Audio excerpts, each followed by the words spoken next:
శ్రీమాత్రే నమ.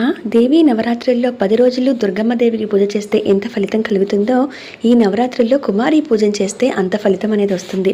2 సంవత్సరాల నుంచి 10 సంవత్సరాల లోపల ఉన్న ఆడపిల్లలకు మాత్రమే ఈ కుమారి పూజన చేసుకోవడం జరుగుతుంది.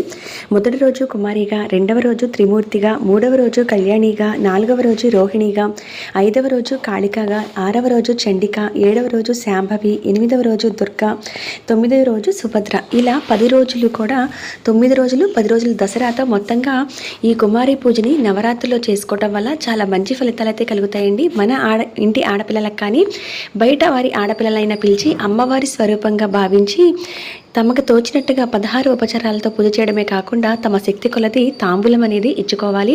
వారికి భోజనం కానీ వారికి ఇష్టమైన వస్తువులు కానీ పెట్టాలి. ఆడపిల్లలకి ఈ విధంగా పూజ చేస్తే మన ఇంట్లో ఈ దేవీ నవరాత్రుల్లో అమ్మవారికి చేసినట్టే అవుతుంది. పూర్తి వివరాలు నా యూట్యూబ్ ఛానల్లోనే చెక్అవుట్ చేసేయండి.